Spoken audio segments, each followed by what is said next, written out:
improperly clad woman. One second. And this was what? In front of the improperly clad woman. So okay. So now we're talking about next one is improperly clad woman. Okay. The halakhic definition of the nakedness is dissimilar with regard to men and women.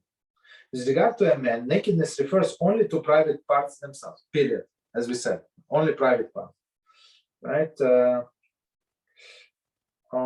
Also applies to the area below the neck. Is there a woman?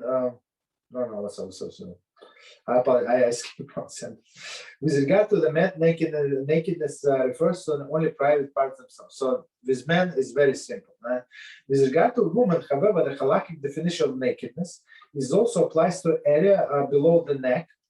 So I mean here, right? And also elbows.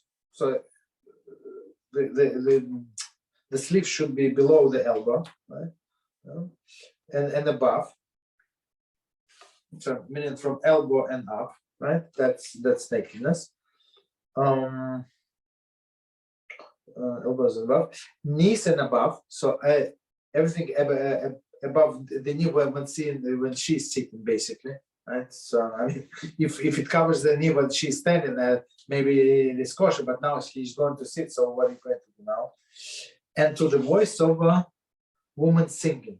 According to many poskim, exposure of the leg below the knee also constitute nakedness. Okay, so let's. I want to return to the beginning, and we're going to go one by one. So I'm going to skip men. With men, everything is straightforward and simple. Right. Only private parts. Yeah, go ahead.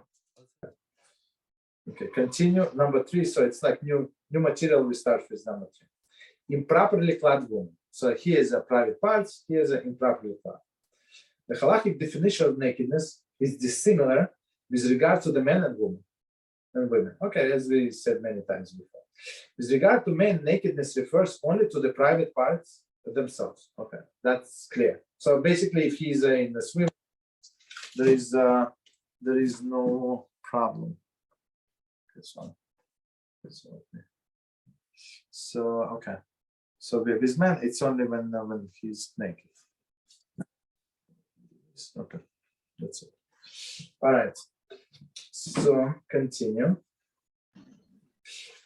With regard to a woman, however, the halakhic definition of nakedness also applies to the area below the neck, right? So below the neck, and to the elbow and above. So from elbow to above, right? And or the knees and above, or the voice of a woman singing.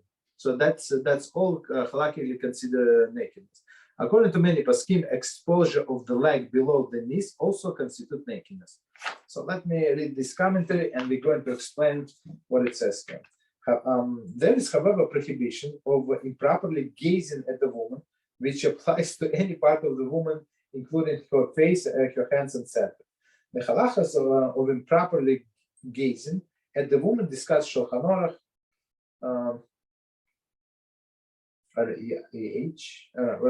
chapter 21. No. Okay, so let's try to understand what it says.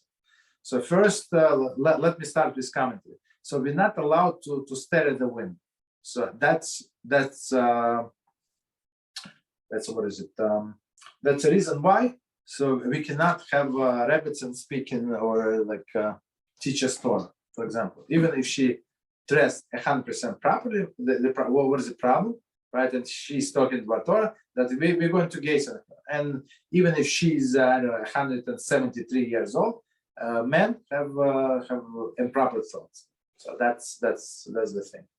Okay, so one more time, what is it? Nakedness with a woman? It's open here, open above the elbow. So I mean above the elbow. So it's basically if it simply just covers the elbow, it's also a problem. Well, when she lift her hand, it's going to go below below the elbow, also a problem, right? Or the skirt that just covering the knee. So when she's going to sit down, it's going to be above the knee, also a problem. and voice. So basically about voice, I mean, it's Be'Ezrat Hashem in Shulchan Aruch, we're going to learn deeper into the subject, but just to give you like a basic idea. So we're not allowed to hear women singing, because the simple explanation that also I just say that it's going to produce the improper thought in a man's mind. Okay, that's the thing. So and but some say maybe we don't. Okay, there is some opinion that if you don't know how does she look, right? You don't know how does she look. So and it's recorded. It's not live music. So maybe like a radio, and you never heard you never saw her, and you don't know who is she. So maybe it's not the prohibition is not as much. But kosher people basically, they don't listen to the women singing live or not live recorded at all. Okay, so continue. So all right. Okay, and so the last thing we said. So according to many poskim, exposure of the leg, like what does it mean? So it's below the knee and until the ankle, right? So that's why the woman wears stockings, and preferably not sheer stocking, right? So you cannot see through. That's the proper way. That's the kosher way. Okay. Continue. According to some poskim, the prohibition of making bracha. So, but some people like if you want to go kosher according to everybody, so she would wear stockings and a short almost up to her ankle. That's according to all the opinions. Okay, continue.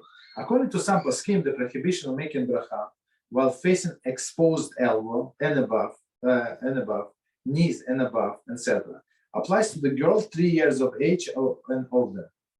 Other poskim rule that the prohibition starts at later see Hebrew note 5:6.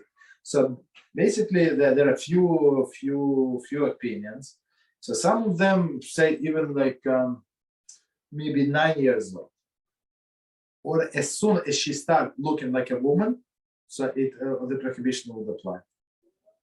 But as we know today, and today it's not a secret, there are many sick men, right? So if she's going to like walk like this in the shul, some clever fathers have idea to bring their little girls to shul, and they're dressed like dressed in I don't know in at home, which is not proper.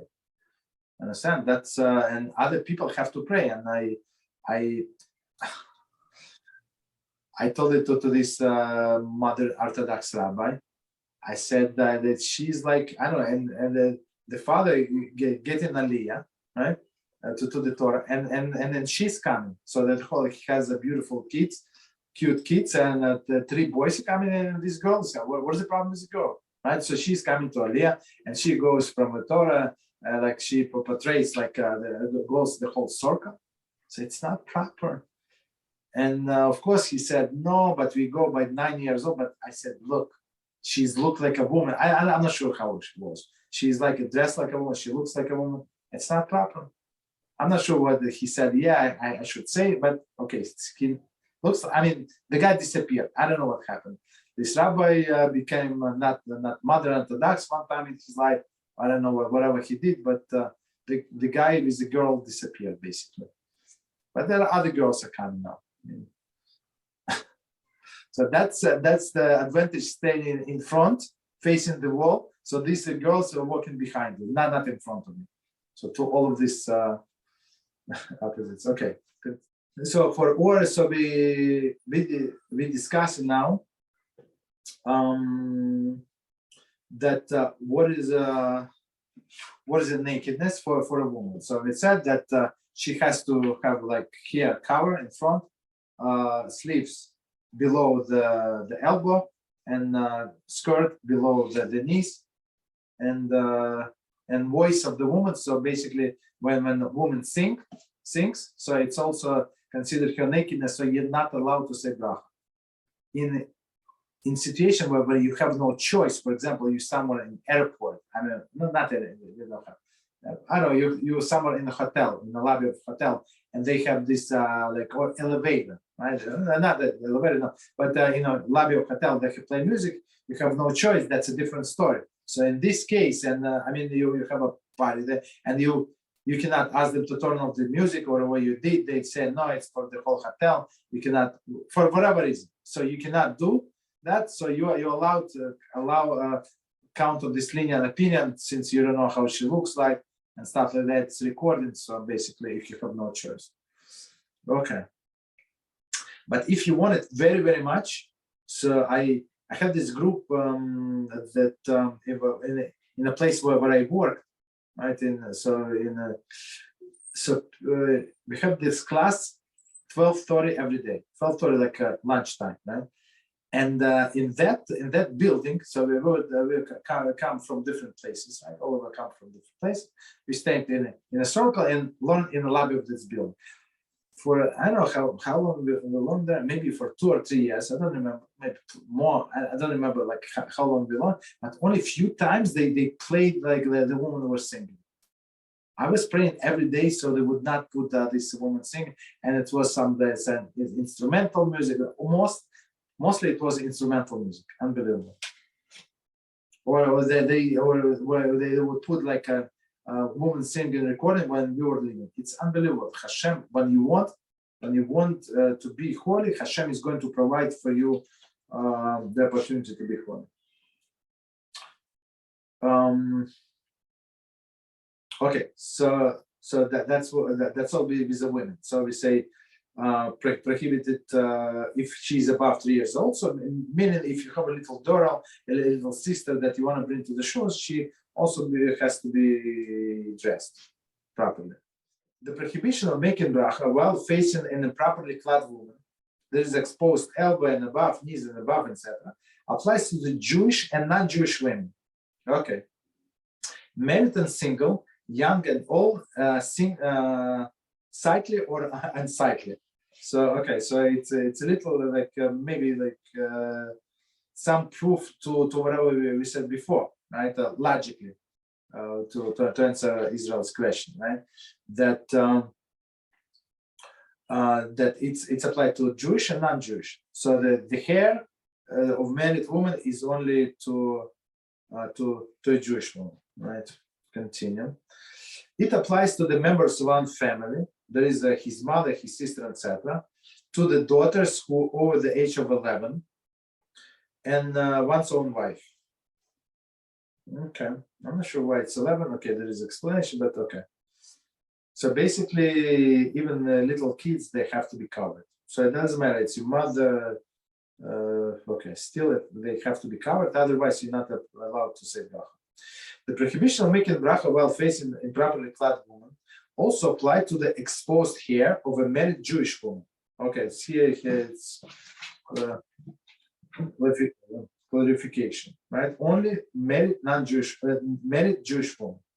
It does not apply to the hair of unmarried Jewish female or to the hair of the non-Jewish woman. So basically, if the lady is not married, and even if she's divorced, right? So she's not obligated to wear kisurosh, meaning to cover her hair. Okay, maybe it's good, and Rambam said after 3 years old, that's what the Arabs do. And then, no. Is it from 3 years old or it was later? I'm not sure, but Arabs, I think they cover from, I don't know, maybe 6 or 7 years old. That's when they start to cover. I'm not sure, but okay. But what's that? What did I want to say? There's nothing. Okay, so here's the thing. So they're not obligated to cover the hair, not married women, girls, right? But they cannot wear like in a provocative way. So basically, she has a long hair. She makes a bun and like put whatever, so that not to be open like so everybody to see, because it's also provoked. So I mean, just because she's unmarried does not allow her to be like the way she wants. Okay, continue. Cases where closing eyes is permitted. Okay. In cases where one cannot avoid facing a woman who is not properly clad, for example, exposed elbow and above, knees and above, etc., one may close his eyes and face downward to make bracha. commentary, provided the other person's private parts are covered. Okay, so private parts are covered. So because private parts we were talking before. So now, if he has no choice. Okay. Actually, example. If one is the function where women who are not adequately clad are opposite of him, he may close his eyes and make bracha. So basically, as I told you before, my approach is not to be stupid. Like in all other things, people are so smart, they calculate 6 steps ahead, right? But here, because he knew it, the women were going to come half naked. They knew. But because of his desires, because it's going to be this food, that food, and he wants to dance, he wants to do this and that, so he would go anyway. You understand? And then he put himself there. I just added like the way I see it. A person puts himself in such a situation, and now he does not know what to do with his because she's undressed. Because she's not dressed properly, basically. So first you put yourself in this situation. Okay. So my personal thing, so if it's going to be like a mixed sitting and the people not so from, why would you go there? Just stay home, learn Torah, and be tzaddik. B'di'evet. If bracha was made while seeing improperly clad woman, the bracha, according to many poskim, is valid. According to new bracha, may not be made. Okay. So basically that's the thing where when you need to make a kiddush. So but he said close your eyes and put your eyes down. So look into the siddur, look in the bench, wherever you read kiddush. So it's smart idea not to know the words, because if you would read one time like by heart, the next time you're going to read from the book, it would be suspicious, right? But if you always read from the book, so it's not so suspicious. Every time you're doing that, and you can stare at the book, so it's actually help if women are not properly clad. If bracha was made while seen in properly clad woman, the bracha, according to many paskim, is valid. So okay, according to new bracha, it may not be made. Okay, a woman in front of another woman. So we're going to accept. So basically, the bottom line, it's not proper. So I would say, if you know that this thing is going to be like this event is going to be like mixed and not like half naked ladies. So just don't go there, and Hashem is going to bless you. Guess what? So I mean that's also a sacrifice. If a person wants to go and he does not want to go because he wants to preserve his holiness, Hashem is going to bless him. Guess what? It's not. These sacrifices are not for free. Let's put it this way. We're on page 15. A woman in front of another woman. A woman is permitted to make bracha in front of another woman who is improperly clad. There is exposed elbow above the knee, etc. But may not make bracha in front of another woman whose private area uncovered. See section F3. We're going to get to it, not yet. Through F7 for application of this halachos. So if one woman like in a camp or whatever, sisters in one room, right? So they're not properly dressed, but they can they make a blessing in front of each other. There is no problem. Okay, I mean if private parts are closed.